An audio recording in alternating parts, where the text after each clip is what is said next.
Yeah, so Monday, July 26, 2010. It doesn't stand to reason that if we used that strategy with some advanced weapon that really killed a lot of Russian people and we weren't too concerned about it, couldn't we also expect in reciprocation if 15, 20 years ago we venture into that same territory that we helped the people who live in the area thwart an attack by a superpower of that day?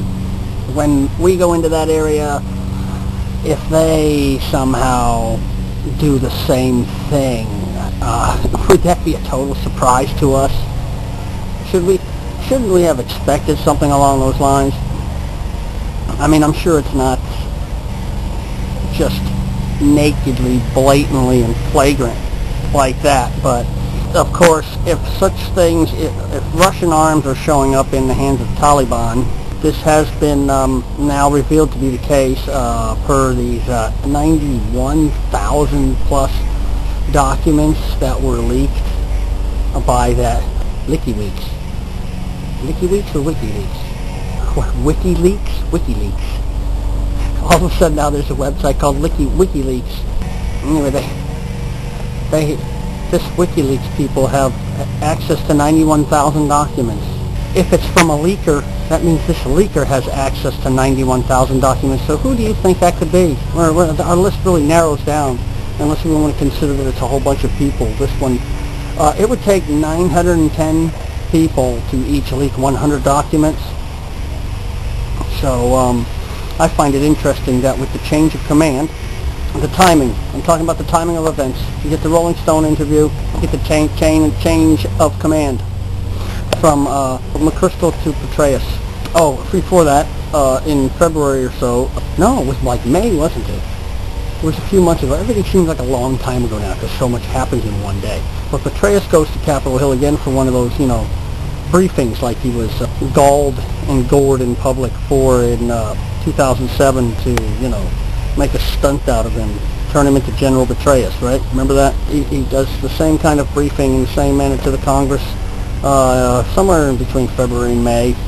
He said this strategy would probably not be successful in Afghanistan, referring to McChrystal's strategy. Or was he referring to the fact that McChrystal didn't get all the troops he had asked for from Obama, and that there was a deadline set? I don't know, but anyway, a couple months later you have a Rolling Stone interview, and then somebody says, "Bite me."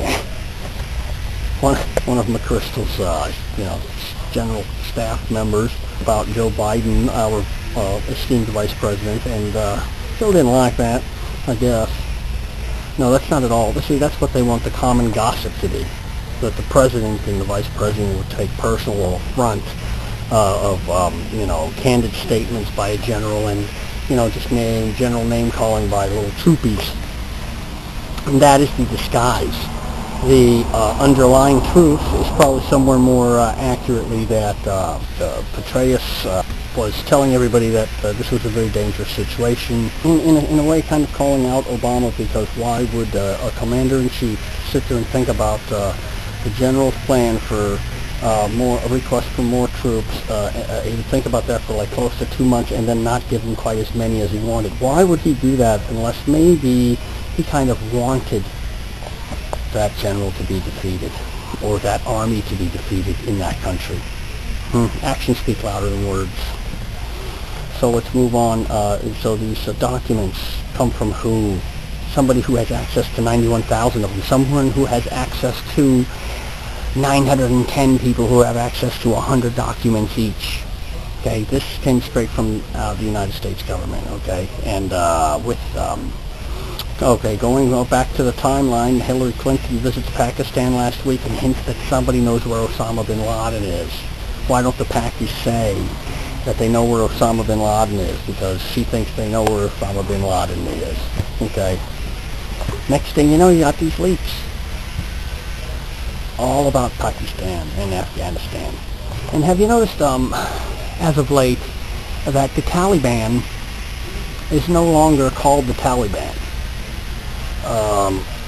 Most of the time, they refer to it as the Pakistani Taliban.